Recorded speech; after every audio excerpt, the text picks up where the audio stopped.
श्री गोवर्धन नाथ की जय। श्री गिरिराज धरण की जय। श्री द्वारिकाधीश की जय। श्याम सुंदर श्री यमुने महारानी की जय। श्री वल्लभाधीश की जय। श्री गुसाई जी परम दयाल की जय।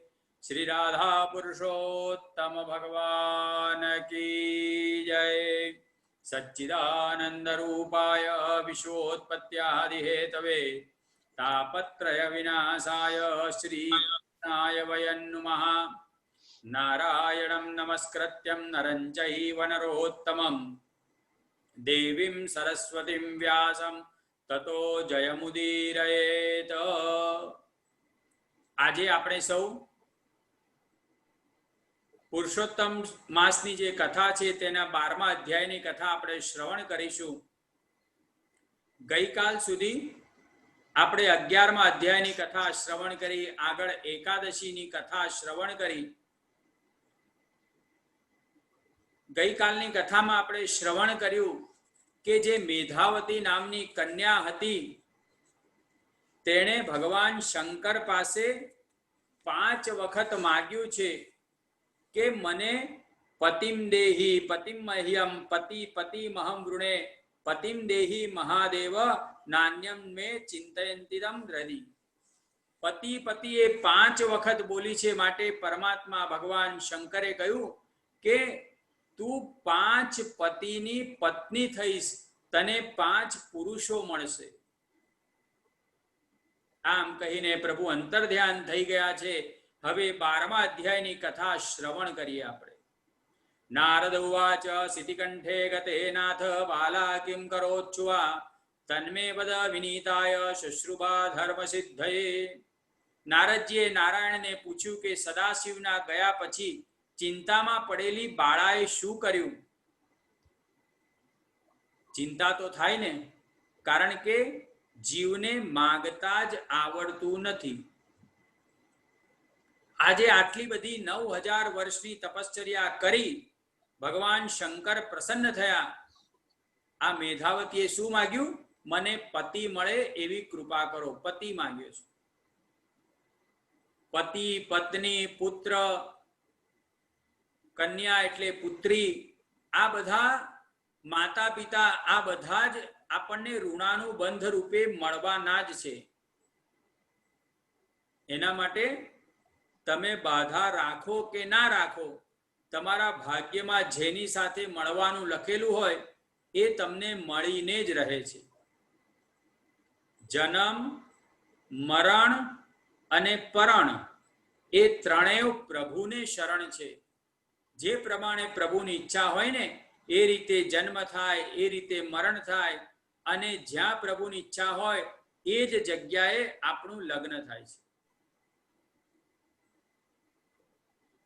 શ્રી નારાયણે નારદને કહ્યું કે પુરાતન કાળમાં યુધિષ્ઠિરે શ્રી કૃષ્ણ પરમાત્માને પણ આ જ પ્રશ્ન કર્યો હતો।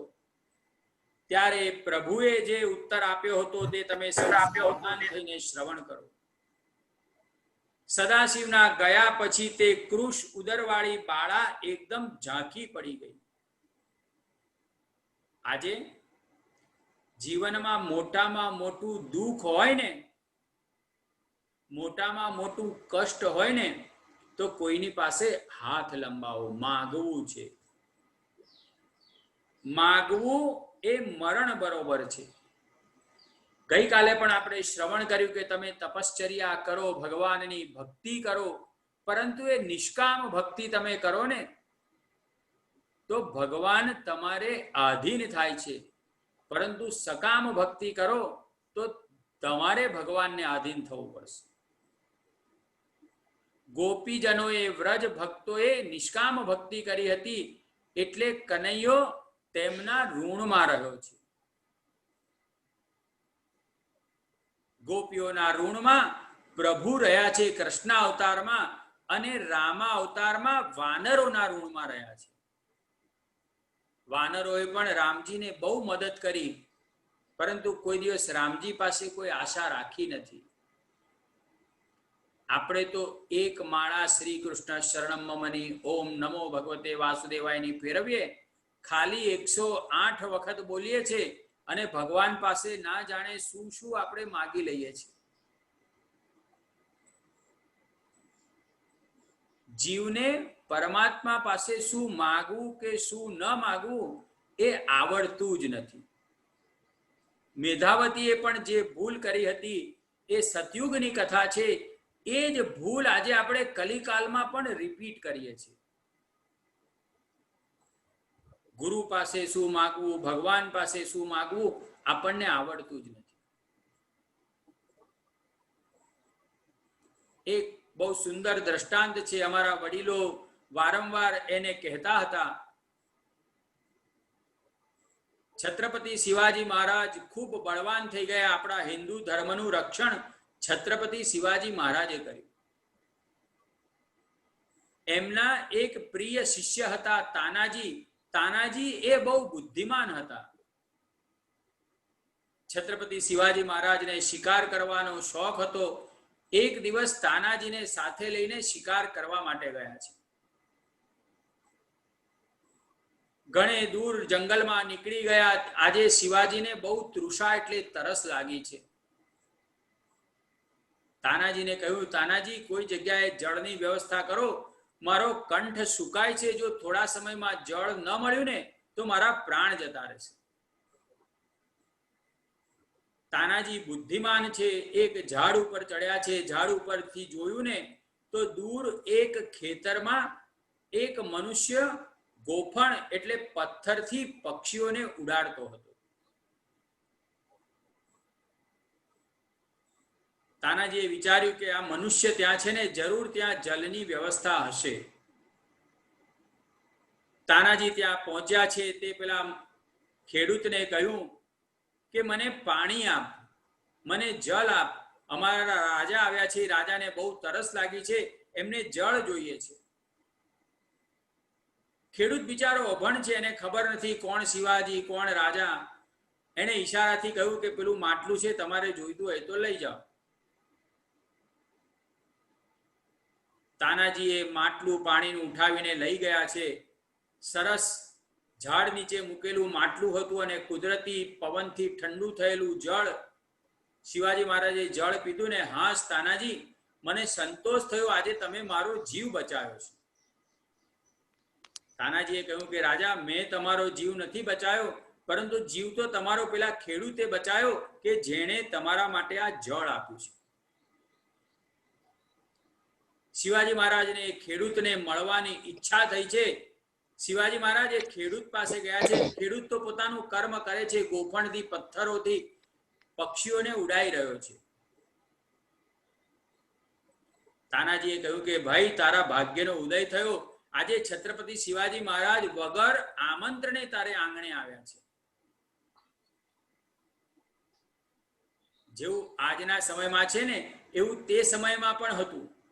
આજે પણ તમે જુઓ, આપણા ભારત દેશના અમુક ગામડા એવા છે, એટલા બધા ઇન્ટિરિયર છે, એમને કોણ પ્રધાનમંત્રી કે કોણ રાષ્ટ્રપતિ કે શું દેશ દુનિયામાં ચાલે છે એમને કઈ ખબર હોતી જ નથી. એમને તો પોતાનું ખેત ખલિહાન પોતાના નિજાનંદમાં જ એ મસ્ત હોય છે.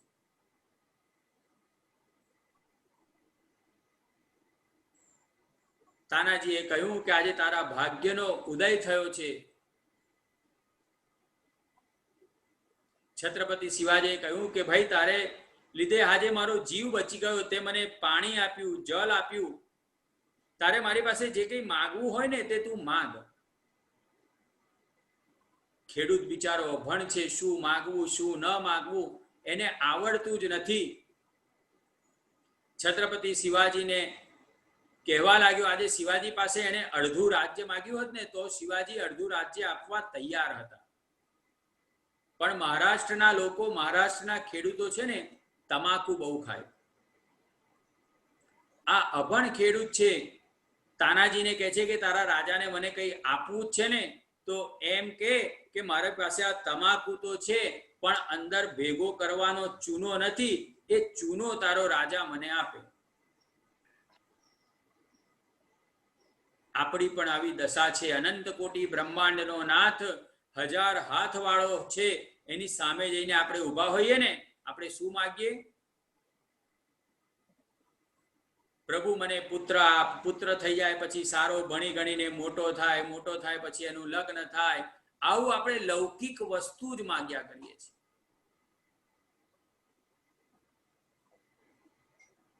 ભગવાન જ્યારે મથુરા ગયા ને સૌ પ્રથમવાર, તો રસ્તામાં મથુરાના મહાદ્વાર પછી એમને રસ્તામાં વણિક લોકો મળ્યા હતા.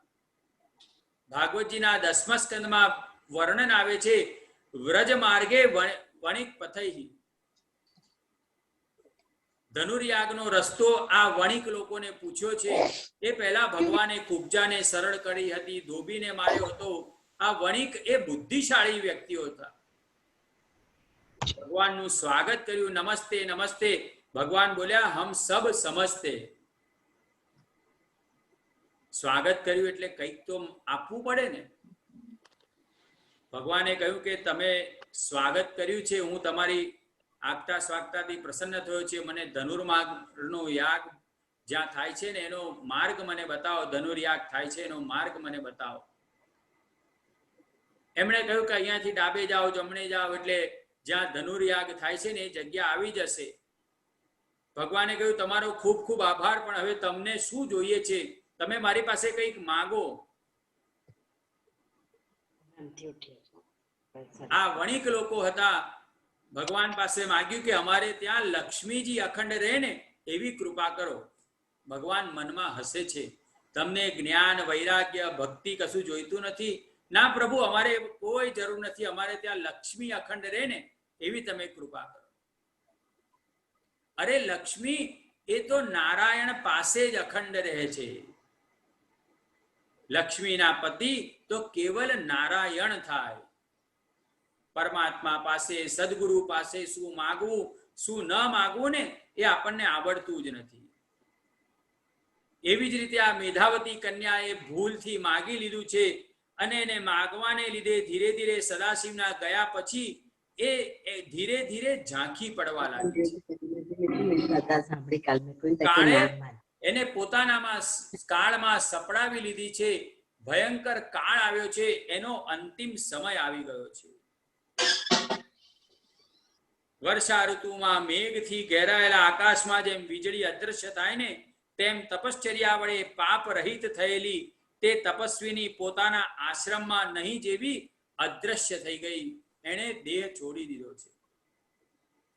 અને જ્યારે એણે શરીર છોડ્યું ને તે જ વખતે પરમ ધાર્મિક યજ્ઞસેન નામનો રાજા અનેક સામગ્રી ભેગી કરીને મોટો યજ્ઞ કરતો હતો.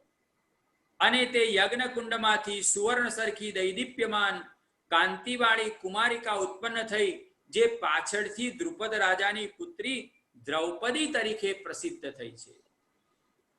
આ દ્રૌપદીના પૂર્વ જન્મની કથા અત્યાર સુધી આપણે શ્રવણ કરી. એને દ્રૌપદી તરીકે ઓળખતા હતા, પાંચાલી તરીકે પણ એ પ્રખ્યાત થઈ છે. દ્રુપદ રાજાએ જ્યારે સ્વયંવર રચ્યો હતો ત્યારે મત્સ્યવેદ કરીને અર્જુને તેને મેળવી હતી. મોટા મોટા પરાક્રમી લોકો બાજુ પર રહી ગયા અને અર્જુને તેને મેળવી છે. ભર સભામાં વચ્ચે જેના કેશ પકડીને દુષ્ટ દુશાસને જેના માટે ખૂબ હલકા વચનો કયા હતા, એ જ આ દ્રૌપદી છે. ત્યારે કૃષ્ણ ભગવાન યુધિષ્ઠિરને કહેવા લાગ્યા કે રાજન, આ બધું મને ખબર હતું, છતાં પણ એને મેં આ સહન કરવા દીધું, એને આ કષ્ટ પડ્યું, કારણ કે એને સૌ પ્રથમ પુરુષોત્તમ માસનો અનાદર કર્યો છે. અવશ્યમેવ ભોક્તવ્યમ કૃતમ કર્મ શુભાશુભમ. આપણને એમ થાય કે આ જન્મમાં તો મેં કઈ ખોટું કામ કર્યું જ નથી, છતાં પણ મને આ દુઃખ કેમ આવ્યું? આપણે આ જન્મમાં નહીં, પાછલા જન્મમાં નહીં, કોઈ પણ જન્મમાં કોઈ ભૂલ કરી હશે ને એ તમારે ભોગવવી જ પડશે. એકલી ભૂલ ભોગવવી નથી પડતી, પુણ્ય પણ ભોગવવું પડે છે. પુણ્યનું ફળ સુખ છે અને પાપનું ફળ એ દુઃખ છે. જ્યારે કોઈ પણ એ દ્રૌપદીને બચાવવા માટે આવ્યું નહીં, ત્યારે એણે પરમાત્માને પોકાર્યા છે, આર્તનાદથી પરમાત્માને પોકારે છે, હે પ્રભુ, હે રમાનાથ, હે કૃષ્ણ, હે દયા સિંધુ, હે કેશવ. ત્યારે પ્રભુ એને આવ્યા છે અને દ્રૌપદીની લાજ બચાવી છે. કૌરવોને પણ લાગ્યું કે એ સાડી હૈ કે નારી હૈ, યા નારી કી હી સાડી હૈ. જેને પ્રભુ ઢાકે છે ને એને કોઈ ઉઘાડી શકતું નથી. દુનિયા રૂઠે તો ભલે રૂઠે, પરંતુ તું ના રૂઠીશ મારા નાથ.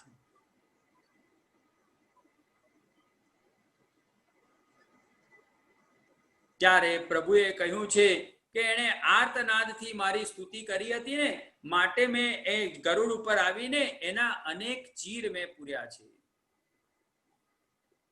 પરંતુ પુરુષોત્તમ માસનો એણે અસ્વીકાર કર્યો હતો, અપમાન કર્યું હતું, માટે જ એણે આ બધું દુઃખ સહન કરવું પડ્યું છે.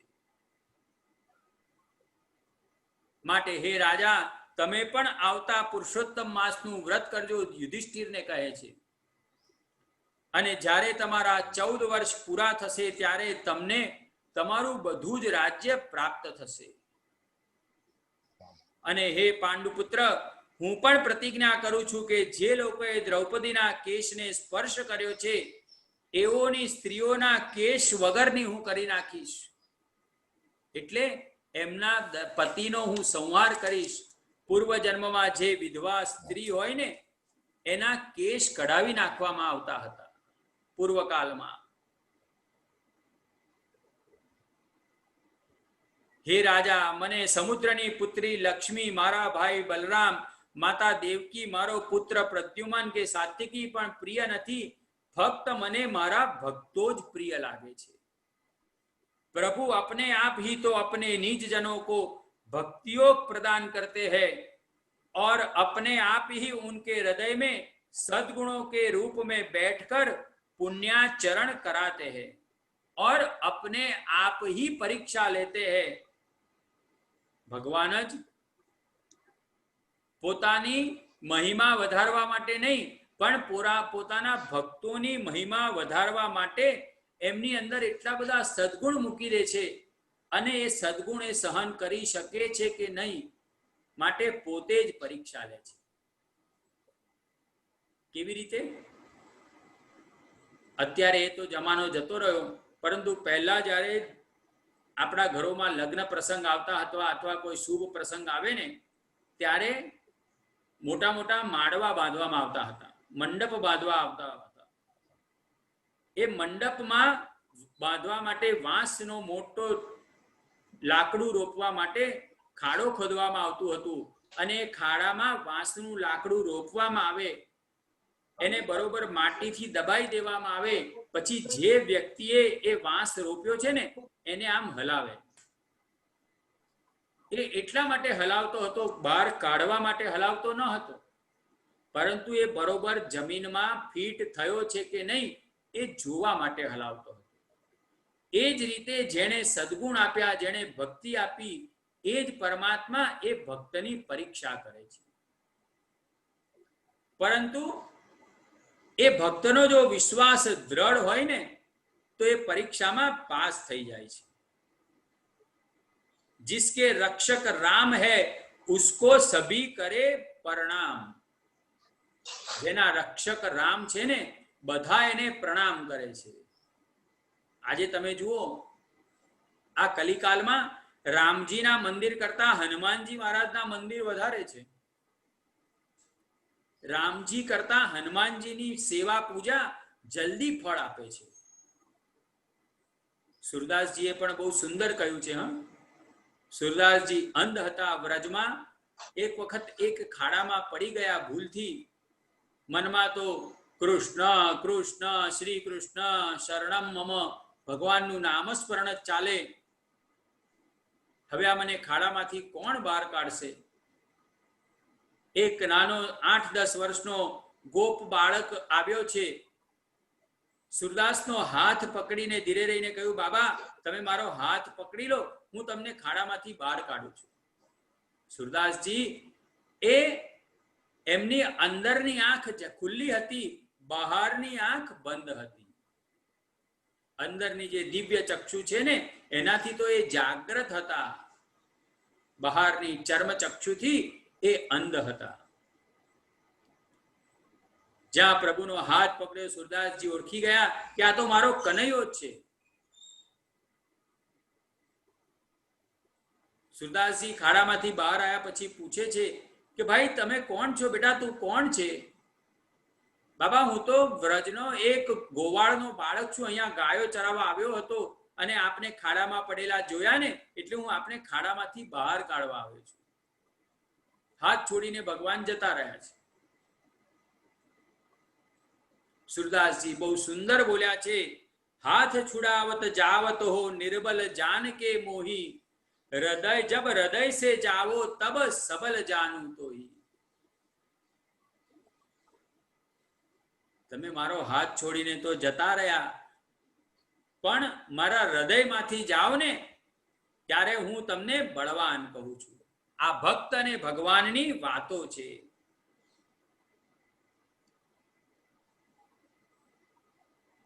પાંડવો એક ક્ષણ પણ કૃષ્ણ વગર જીવી શકતા નથી.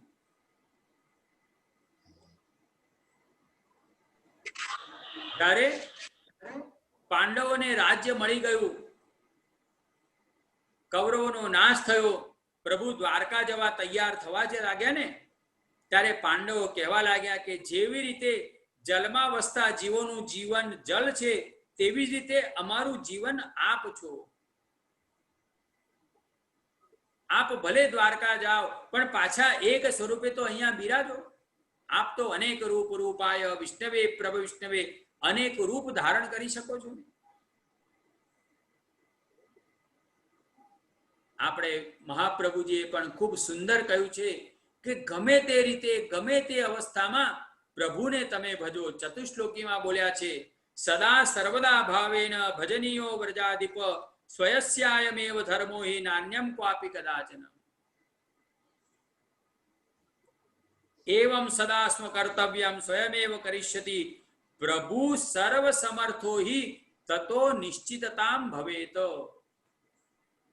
આટલું વાક્ય પણ આપણે જીવનમાં ઉતારીએ ને તો આપણું જીવન સુધરી જાય, સફળ થઈ જાય. પ્રભુ સર્વ સમર્થો હિ. આપણે ડોક્ટર ઉપર વિશ્વાસ રાખીએ છીએ પરંતુ ડોક્ટરની દવા પણ પ્રભુ કૃપાથી સફળ થાય છે. આપણે પ્લેનમાં બેસીએ, ટ્રેનમાં બેસીએ, એક જગ્યાએથી બીજી જગ્યાએ જવાનું હોય, આપણને પાયલોટ ઉપર વિશ્વાસ છે, ટ્રેન ચલાવનાર એન્જિન ડ્રાઈવર ઉપર વિશ્વાસ છે, પણ ભગવાન ઉપર વિશ્વાસ નથી. આપણે તો શાંતિથી આંખ બંધ કરીને સૂઈ જઈએ છીએ. પ્લેનમાં 40,000 ફૂટ ઉપર ટર્બ્યુલન્સ આવે ને ત્યારે આપણને કોણ યાદ આવે છે? ભગવાન જ યાદ આવે છે. એ પાયલોટ યાદ આવતો નથી. હરેક જગ્યાએ હર સ્થિતિમાં દરેક સ્થિતિમાં આપણને પરમાત્મા જ બચાવી શકે છે, બીજું કોઈ બચાવી શકતું નથી. માટે સુરદાસજી લખી ગયા છે, છેલ્લું એમનું કીર્તન છે, દ્રઢઈન ચરણ નકેરો ભરોસો. આ કીર્તન તો લખ્યું છે વલ્લભ કુળ માટે, વલ્લભ માટે કે વલ્લભના ચરણનો ભરોસો છે મને.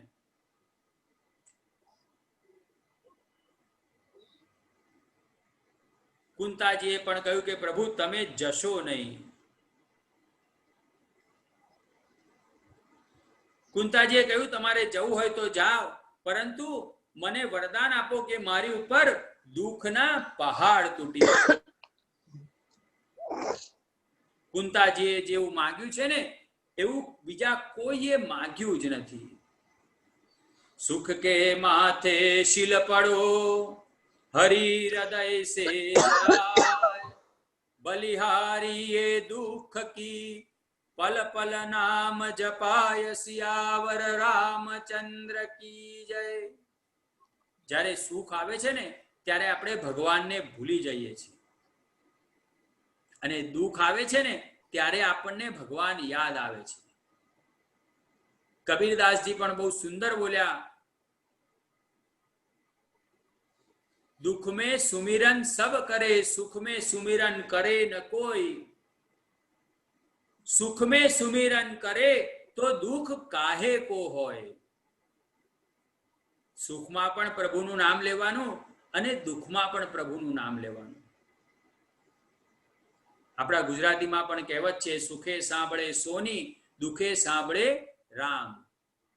જીવનમાં સુખ હોય, ઘરમાં બહુ આનંદના દિવસો હોય ને, ત્યારે કોઈને ભગવાન ભજવાના નથી આવતા, યાદ નથી આવતા. પણ જ્યાં શનિ મહારાજની 7.5ની પનોતી થઈ, 12મે રાહુ આવ્યો, એટલે પછી આપણને ભગવાન યાદ આવી જાય. પણ પહેલેથી જ તમારું નામસ્મરણ ચાલતું હોય ને, તો ભલે રાહુ મહારાજ આવે કે શનિ મહારાજ આવે, કોઈ પણ ગ્રહ આવે, એ એની અસર તો કરશે, પરંતુ એ અસર ઘણી ઘણી ઓછી થઈ જાય છે. પુરુષોત્તમ માસનું અતિ ઉગ્ર મહાત્મય આપણે શ્રવણ કર્યું છે. પુરુષોત્તમ માસની પૂજા કર્યા વિના કોઈ સુખની પ્રાપ્તિ કરી શકતું જ નથી. સર્વ તીર્થોમાં ફરતા ફરતા જ્યારે પુરુષોત્તમ માસ આવ્યો, ત્યારે પાંડવોએ પ્રભુની આજ્ઞા પ્રમાણે પુરુષોત્તમ માસનું વ્રત કર્યું છે. પુરુષોત્તમ માસનું વ્રત કર્યા પછી પાંડવોના 14 વર્ષ જ્યારે પૂરા થયા, ત્યારે શ્રી કૃષ્ણ પરમાત્માની કૃપાથી પાંડવોને હસ્તિનાપુરનું નિષ્કંટક રાજ્ય મળ્યું છે. આ પાંડવોએ જે પુરુષોત્તમ માસની પૂજા કરી હતી, તેનું મહાત્મય શ્રવણ કર્યું આપણે. મેધાવતી જે મેધા ઋષિની કન્યા હતી, એને પુરુષોત્તમ માસનો અનાદર કર્યો અને એને જે દુઃખ પડ્યું એ પણ આપણે શ્રવણ કર્યું. હવે આગળની કથા આપણે શ્રવણ કરીએ છીએ. પૂર્વ સૂર્યવંશમાં ઉત્પન્ન થયેલા દ્રઢધન્વા નામના રાજાએ પુરુષોત્તમ માસની સેવા કરવાથી ખૂબ સમૃદ્ધિ પામ્યા હતા. આ લોકમાં પુત્ર પૌત્રાદિકનું સુખ તથા અનેક પ્રકારના ભોગો ભોગવીને અંતે યોગ્યોને પણ દુર્લભ એવા ભગવદ ધામમાં પધાર્યા હતા. ભગવાનનું ધામ યોગ્યોને પણ દુર્લભ છે. પોતાના ભક્તો માટે પ્રભુનું ધામ સુલભ છે. હે મુનિ સત્તમ, એ પુરુષોત્તમ માસનું મહાત્મય એટલું મોટું છે કે હું તેને કરોડો કલ્પ પર્યંત પણ વર્ણન કરવા માટે સમર્થ નથી. હે બ્રાહ્મણો, મેં આ પુરુષોત્તમ માસનું મહાત્મય વ્યાસજીની પાસેથી જેવી રીતે સાંભળ્યું હતું, તેવી રીતે હું પણ આપને બરોબર સંભળાવી શક્યો નથી. આ સંતોમાં નિખાલસતા હોય છે. સૂતજીએ કહ્યું કે વ્યાસજીએ મને જે પ્રમાણે કહ્યું ને, એ રીતે હું કહી શકતો નથી. એક વાત, તમે તમારો કોઈ મિત્ર હોય, કોઈ બહેનપણી હોય, એને તમે કહો ને, પછી એને કહેવાનું કે તું બીજીને કે, તું ત્રીજીને કે, તું ચોથાને કે, પાંચમાને કે, અને પછી છેલ્લા ફરતા ફરતા 10 વ્યક્તિઓ ફરતા ફરતા પાછા તમે 11માં, એ વાત જ્યારે તમારી પાસે આવે ને, ત્યારે 100% એ વાત બદલાઈ ગયેલી હોય છે. કેમ? કારણ કે વાતમાં દરેક વ્યક્તિનો ભાવ ધીરે ધીરે ઉમેરાતો જતો હોય છે. આજે કોઈ પણ વ્યક્તિ મૂળ રામાયણ કે મૂળ ભાગવત કહેતું જ નથી, કહી શકતું જ નથી. એ પોતાના ભાવ પ્રમાણે, પોતાની બુદ્ધિ પ્રમાણે રામાયણ શ્રીમદ ભાગવતજીનું વર્ણન કરે છે, અર્થઘટન કરે છે. આ માસનું પૂરેપૂરું મહાત્મય તો નારાયણ ભગવાન પોતે જ જાણે છે, અથવા તો વૈકુંઠમાં રહેનાર સાક્ષાત શ્રી હરિ પરમાત્માને ધ્યાન છે. બ્રહ્માદિ દેવતાઓ પણ જેના સિંહાસનને નમસ્કાર કરે છે, એવા ગોલોકનાથે સ્વીકારેલા પુરુષોત્તમ માસનું મહાત્મય દેવતાઓ પણ નથી જાણતા, તો મનુષ્યો ક્યાંથી જાણે? છતાં પણ મનુષ્યો ભાગ્યશાળી છે કે આવા ગ્રંથનો આશ્રય લઈને આપણે યત્કિંચિત યથામતી યથાશક્તિ પુરુષોત્તમ માસનું મહાત્મય જાણી રહ્યા છે. જાણવાથી કેવલ ફાયદો નથી, એને થોડું ઘણું અમલમાં પણ મૂકવું જોઈએ. અમલમાં મૂકીશું ને તો આપણને જ ફાયદો થશે. આપણા હાથમાં મીઠાઈનો ટુકડો હોય તો એને કેવલ હાથમાં મૂકી રાખવાથી, હથેળીમાં મૂકી રાખવાથી એનો સ્વાદ તમને ખબર નહીં પડે. એને તમારે મોઢામાં મૂકવો પડશે, પછી જ તમને ખ્યાલ આવશે કે આ મીઠાઈ છે. એનો સ્વાદ ત્યાર પછી જ ખબર પડે. એ જ રીતે કોઈ પણ તમે સત્સંગ શ્રવણ કરો, એને જીવનમાં ઉતારવો પડે. જીવનમાં ઉતારો ને ત્યારે જ એનો સ્વાદ તમને ખબર પડે, એનો અનુભવ ખબર પડે છે. તો આજનો આપણે જે સત્સંગ શ્રવણ કર્યો, આપ સૌએ આવતીકાલે 4 વાગ્યા સુધી એનું મનન ચિંતન કરવાનું, પ્રભુના નામનું સ્મરણ કરવાનું, અને આવતીકાલે બપોરે 4 વાગે ફરીથી આપણે સૌ મળીશું. અને 13મા અધ્યાયમાં, જેમાં દ્રઢધનવા રાજાને વૈરાગ્ય પ્રાપ્ત થયેલો એ કથા આગળ આપણે શ્રવણ કરીશું. શ્રી રાધા પુરુષોત્તમ ભગવાન કી જય. શ્રી દ્વારિકાધીશ કી જય.